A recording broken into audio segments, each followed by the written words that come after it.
Welcome to the Wheeler Institute COVID-19 series. Today we're speaking with Amit Mehra, Managing Director of Growth and Strategy and Innovation at Accenture. Amit is one of the first people we thought of when we were discussing internally whom to speak with on our roster of experts as we think about the impact of COVID on business and development and its implications for all of us around the world. Amit is particularly uniquely positioned because not only does he advise corporations all around the world on growth, strategy, and innovation, he also has done this for a living. He was founder and CEO of Reuters MarketLight, RML, subsequently, which provided agricultural information to farmers in the millions in India. He has also been a long-term advisor and supporter to the Wheeler Institute. So, Amit, how are you? Thank you, Rajesh. I'm well. I hope you're well, and I hope the listeners are safe and well in these unprecedented times. Thank you for having me here. Thank you for joining us at such short notice. It's a bit of an experiment, and your name came to mind also because, as you know, one of the existential challenges for people, whether they are business leaders, whether they are ordinary citizens, employees, entrepreneurs, has been, what do you do when growth just screeches to a halt?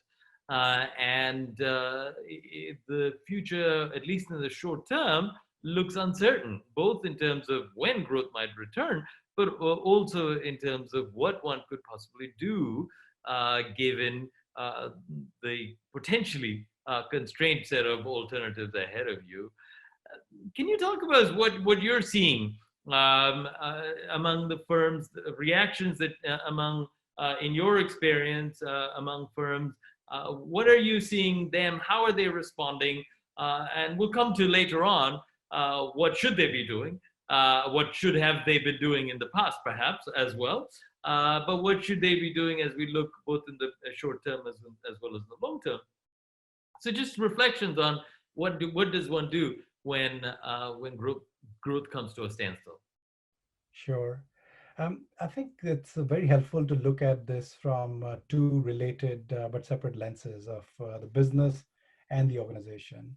I think on the business side, clearly the short-term thing that we are seeing companies look at and would expect them to do is to maintain the cash and the costs of the company, to control the expenses in a very responsible way, because the growth has slowed down, in many cases stopped completely.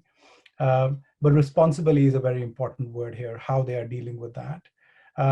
Second is their continuity of the operation. So you still have customers that you have to serve, yet you have to engage with and retain, hopefully, once the crisis is over. So how are they doing that? And in that, people are reaching out to their ecosystem and value chain partners, including the suppliers, to reconfigure the supply chain. We're certainly seeing the more robust businesses have already had kind of variable cost structures. They've had the right technologies like cloud to adjust it, or AI-led chatbots in their contact centers, and more resilient data-driven supply chains. And they're able to dial up and down basis how things are changing. In some cases, there's a surge. So how do you deal with that? Certainly those who are leveraging online technologies. Yeah. So on that dimension, on the business dimension, certainly we're seeing a combination of these two or three things. The last thing I would say on that dimension, I'll come to the organization one in a sec, is that those who have had some systematic way of managing growth initiatives at various stages of their journey, like incubation or market testing, wherever possible, wherever the cost pressures allow you to do, in a very kind of focused manner, are able to do market-led validation. So despite the growth slowdown, despite this crisis, are there ways in which they can still have revenues coming in new forms and ways that still meet the need of the hour, because new needs are emerging, and some are able to weather that better than the others. And so if I could make that sort of somewhat more concrete, so they have been working on initiatives all along. These may have been experimental or may not have seen much visibility in the larger organization. Suddenly, they could be the saviors, or at least the source of new growth. And for that to have happened, you should have invested ahead of time. Yeah. Absolutely, absolutely. Those organizations which have been resilient from a balance sheet perspective and have been more systematic in their growth journeys clearly will have a better shot at it. Having said that, I must say that at this time, the CEO's immediate priority is to Yeah. look after the continuity of the operations. And as said, the second dimension is organizational, and there Tell is us more many about ways. the organization. Yes, sorry, please, the Uh, organizational bit.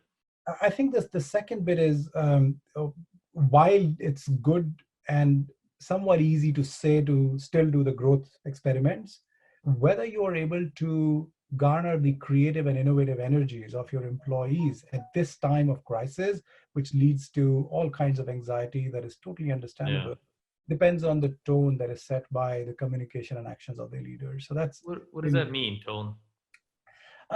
first of all, are they able to react in a very sort of quick and in a very cohesive manner as a top team in a matter of 24 hours, in a matter of 72 hours, in a matter of 1 week? And as the first dimension I mentioned, business imperative, has forced some organizations, like we are seeing in hospitality and travel, take some painful decisions, how thoughtfully those decisions are being Mm, taken.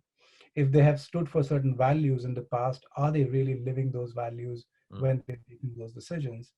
And for all of that to happen in a time of slowdown and in a time of crisis and sudden slowdown like what we're experiencing, you really want also your team to be focused and have the right energy on not just the short term, but also how they will come out of this.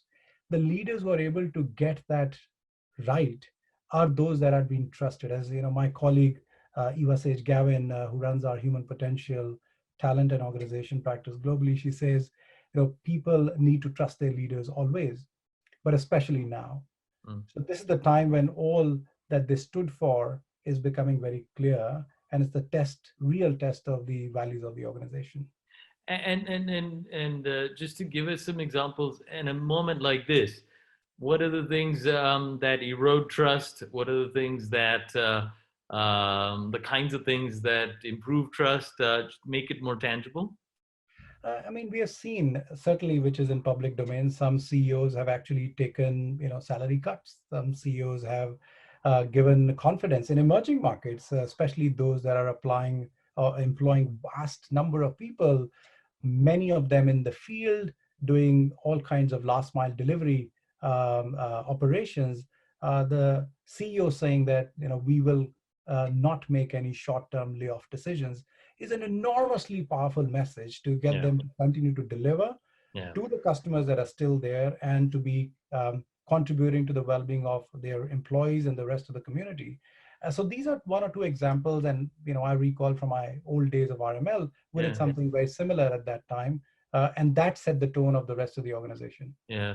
So you alluded to two elements there that are somewhat central to the Wheeler Institute's mission. One is the implications for developing countries, where the challenges may be more complex, where um, the environment may have the safety net may be less sturdy, shall we say. Um, can you focus, especially given your experience as a CEO and having faced, if not the same, global sort of pandemic crises, significant crises in your own tenure as CEO? Can you talk a bit about emerging markets and the special responsibility that comes from being a leader in those contexts in a situation like this? Absolutely. I think it is more profound, Rajesh, as you rightly said. More profound for two reasons. One, things are more complex, more dynamic, more uncertain. Um, And also the infrastructure doesn't exist to the level that we are so accustomed to in the developed world, whether in Europe or or North America. And I think two things really are very, very profound in terms of how individuals and organizations and teams behave. And I think the first one is really, what does the top leader do? Mm. And the reason why I say this is that the tone of the communication and the actions, the decisions followed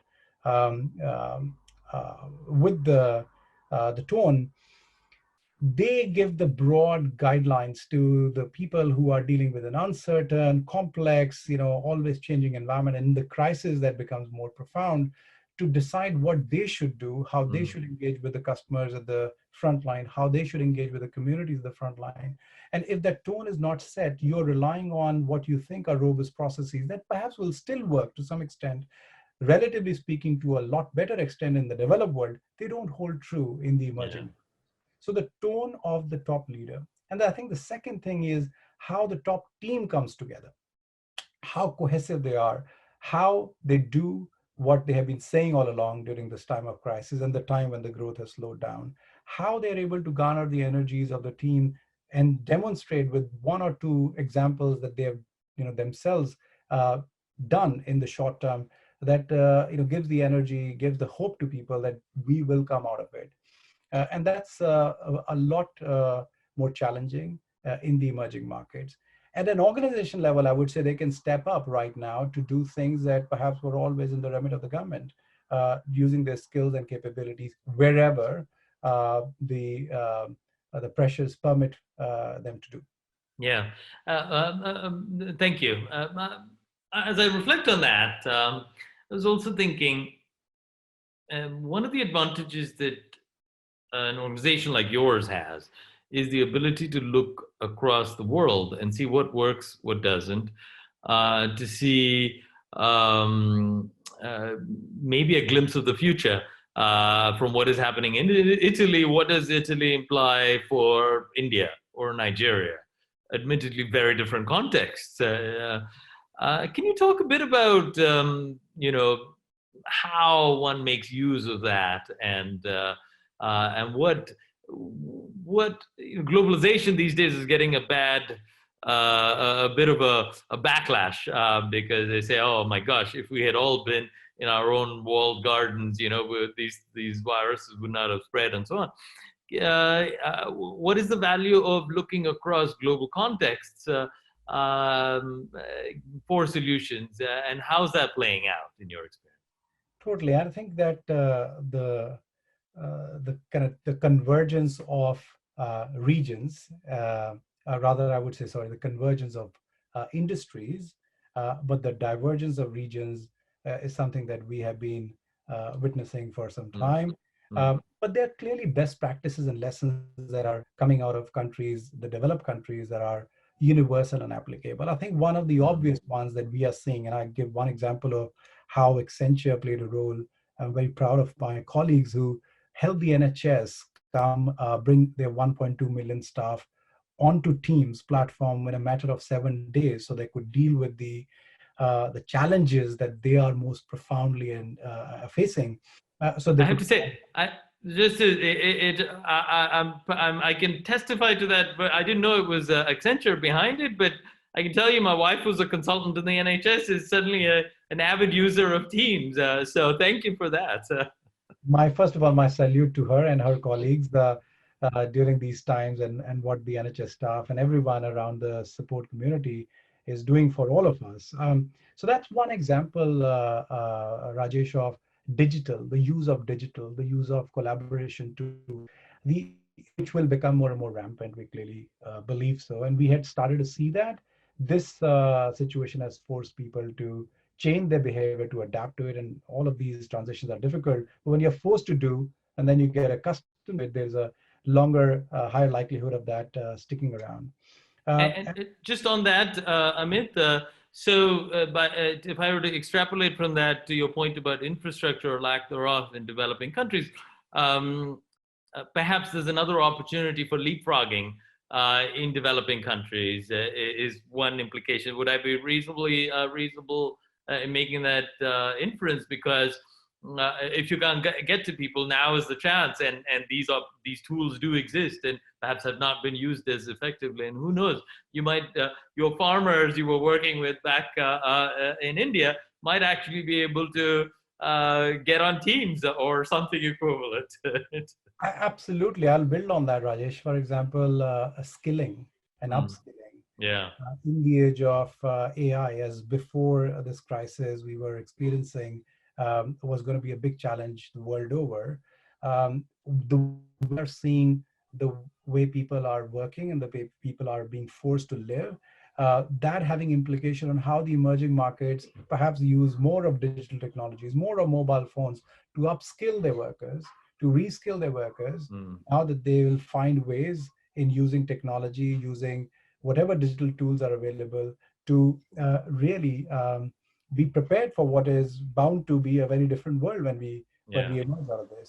So I think there are certain lessons around collaboration within the company, around engaging with the suppliers, around engaging with your customers, that I think are best practices that will be relevant from North America to Europe to the emerging markets of India and Africa.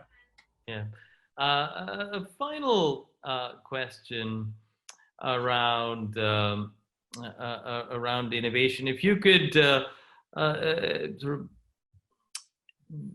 forecast what the world outside would look like without getting into specifics, um, you specialize in innovation, and there's this wonderful notion, a wonderful or scary notion of creative destruction that happens when it's waves of technology. Normally, we talk about that creates both new giants out of tiny new companies and destroys the ways in which large companies work, indeed, large organizations more generally. And it need not be organizations, it could be governments, it could be something else. Um, this is not a wave of technology, COVID, but as you look forward at the changed landscape of business, what do you forecast? What will change? That's a very difficult one to do right now. Lots of opinions are out there at the moment. But one of the things that I think one can safely say is the way we work and the way we look at work itself is going to change. By this I mean the way we work is really being um, more tech savvy, more comfortable with using digital tools than we have had in the past. That may become the new norm. We always thought that we had to be in the office physically there, and I think a lot of that will remain, but some significant percentage of that will change. People will understand that you can actually do that online, and you can be still as productive and engaged online as you always thought you could only do when you're physically around. And that has huge implication on what kind of workforce we will see. I mean, the term that Accenture is using is the elastic digital workforce that we think will become more and more prevalent. And I think the way we look at work, as in, is work the be all and end all of our existence? I think that also people will have a moment to reflect during this time, as it does with most crises, that there's more to it. There's more to just your work and what you bring to the organization. There is something about the stakeholders that the organization connects with. There's something about the community that you are part of. And I think all of that, my hope is, let's say I can't really forecast, but my hope is that the way leaders will set the tone and the way people will absorb that and reflect on it and act on it will make hopefully the world slightly more inclusive, more careful, more concerned about the overall community and the context in which we operate than just this is my work, this is my deliverable, and this is the shareholder value that I need to create as an organization. I Yeah. think hopefully that will change as we come. Wonderful. A more purposeful, a more human, and a more universal approach to business. Thank you, Amit, as always, for helping us clarify all of this confusion and all these dramatic changes that are happening around the world. And thank you for sharing not only your experiences with what's happening in the West, but importantly, the implications from your experience in the developing world, and showing us, pointing to some of the universals that exist across all these contexts. All the best. Stay safe. All the best to you, and please continue helping a lot more people. Thank you, Rajesh. All the best to you, to your family, to the Wheeler Institute, and rest of the London Business School community. Be Very safe, good. be well. Thank you so much. Bye. Bye bye.